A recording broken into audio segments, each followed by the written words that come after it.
ഇതാ ഇപ്പോൾ ഇതിൻ്റെ നിറമൊക്കെ ചെറുതായിട്ടൊക്കെ ഒന്ന് മാറി തുടങ്ങിയിട്ടുണ്ട്. അപ്പോൾ നമുക്കിതൊരു മീഡിയം ഹൈ ഫ്ലെയിമിൽ തന്നെ ഇട്ടിട്ട് അങ്ങോട്ടും ഇങ്ങോട്ടൊക്കെ തിരിച്ചെടുത്ത് പെട്ടെന്ന് തന്നെ വറുത്തെടുക്കാം. ഇത് വേവേണ്ട കാര്യമൊന്നുമില്ല, നമ്മൾ ഓൾറെഡി വേവിച്ചിട്ടാണ് ഇതിനകത്ത് ഇട്ടിരിക്കുന്നത്. അപ്പോൾ അതുകൊണ്ട് നിങ്ങൾ ആ നിറം മാറുന്നത് വരെ ജസ്റ്റ് ഒന്ന് അങ്ങോട്ടും ഇങ്ങോട്ടും ഒന്ന് തിരിച്ചിട്ട് ഒരു മീഡിയം ഹൈ ഫ്ലെയിമിലോട്ടും പിന്നെ ഇടയ്ക്കൊന്ന് ലോ ഫ്ലെയിമിലോട്ട് ഒന്ന് കുറച്ചും കൂട്ടിയിട്ടൊക്കെ ഇതൊക്കെ ഒന്ന് വറുത്ത് കോരാം.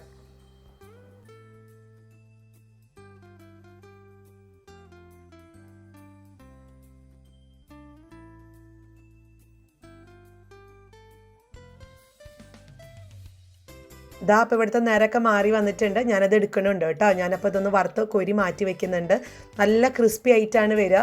നമ്മളിത് ഉണ്ടാക്കി ഉടനെ തന്നെ കഴിച്ചു കഴിഞ്ഞാൽ നമുക്ക് ആ ഒരു ക്രിസ്പിനെസ് കിട്ടത്തില്ല. അത് അത്യാവശ്യം ഒന്ന് ചൂടൊക്കെ ആറി കഴിഞ്ഞാലാണ് കൂടുതൽ ക്രിസ്പി ആവുക. ഇതാ നമ്മുടെ ഒരു കുരുക്കുരയുടെ ബേസ് ഇവിടെ റെഡിയാണ്. നമുക്കിനി ഇതിനകത്ത് ഇച്ചിരി മസാലയൊക്കെ ചേർക്കണം. അപ്പോൾ അതിന് മുന്നേ ഞാൻ ബാക്കിയുള്ളതും കൂടെ ഒന്ന് വറുത്തെടുത്തിട്ട് വരാം.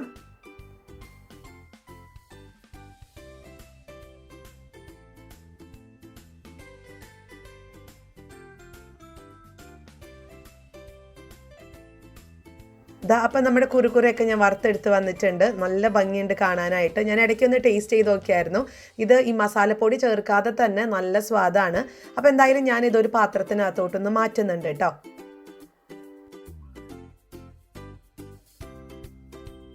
ഇനി ഇതിനകത്തോട്ടാണ് നമ്മുടെ കുരുക്കുരയുടെ ശരിക്കുള്ള ഫ്ലേവർ നമ്മൾ ചേർക്കാൻ പോകുന്നത്. അതിനായിട്ട് 1 ടീസ്പൂണോളമുള്ള കാശ്മീരി ചില്ലി പൗഡറാണ് ചേർത്തിരിക്കുന്നത്. ഈ കാശ്മീരി ചില്ലി പൗഡർ ചേർക്കുമ്പോൾ ഇതിനകത്ത് വലിയ കുത്ത് വരത്തില്ല, മുളക് പൊടിയുടെ ഒരു മീഡിയമേ വരത്തുള്ളൂ. അപ്പോൾ അത് ചേർക്കാൻ നോക്കുക. പിന്നെ ആവശ്യത്തിനുള്ള ഉപ്പ്, നമ്മൾ ഉപ്പ് ഓൾറെഡി മുന്നേ വേവിക്കുമ്പോൾ ചേർത്തതായിരുന്നു. അതുകൊണ്ട് ഞാനൊരു 1/4 ടീസ്പൂണോളമാണ് ഉപ്പാണ് ചേർത്തിരിക്കുന്നത്.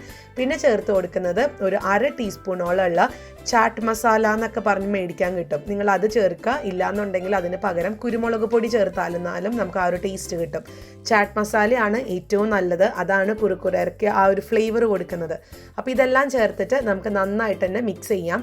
ഇനി നിങ്ങൾക്ക് കറിവേപ്പില ഉണ്ടെങ്കിൽ ഇച്ചിരി കറിവേപ്പിലൊക്കെ ഒന്ന് വറുത്ത്, നമ്മൾ ഈ ഒരു സംഭവം വറുത്തിട്ടുള്ള എണ്ണയിൽ കറിവേപ്പിലും കൂടെ വറുത്തിട്ട് ഇതിനകത്ത് ഇടുവാണെന്നുണ്ടെങ്കിൽ അല്പം കൂടെ സ്വാദ് കൂടും. അപ്പോൾ ഇത്രയേ ഉള്ളൂ. ഇതാണ് കുറുക്കുറെ എന്ന് പറഞ്ഞ് നമ്മൾ പാക്കറ്റിലൊക്കെ മേടിക്കുന്ന ഈ ഒരു സാധനം. പക്ഷെ അവരുണ്ടാക്കുന്നത് പൊട്ടറ്റോ കൊണ്ടൊക്കെയാണ്. നമ്മളിതാ കുറച്ചും കൂടെ ഹെൽത്തിയർ ആയിട്ട് നമ്മൾ ഗോതമ്പ് പൊടി കൊണ്ടുള്ള പാസ്ത അല്ലെങ്കിൽ മാക്രോണി ആണെന്നുണ്ടെങ്കിലും ഗോതമ്പ് പൊടിയിലൊക്കെ ഉണ്ടാക്കാൻ പറ്റും. അപ്പോൾ അതിലാണ് ചെയ്യുന്നത്. ഇത് എത്രമാത്രം ക്രിസ്പി ആണെന്നുള്ളത് ഒന്ന് കാണാം അല്ലെങ്കിൽ കേൾക്കാം. ഇത് അത്രയും ക്രിസ്പിയാണ്. പക്ഷെ ഞാൻ പറഞ്ഞ പോലെ ഉടനെ തന്നെ ഉപയോഗിക്കരുത്. നിങ്ങളിതൊന്ന് ചൂടാറാൻ വേണ്ടിയിട്ട് അല്പസമയം ഒരു അരമണിക്കൂറെങ്കിലും നിങ്ങളൊന്ന് മാറ്റി വയ്ക്കണം. എന്നാൽ മാത്രമാണ് നല്ല ക്രിസ്പി ആയിട്ട് കിട്ടത്തുള്ളൂ.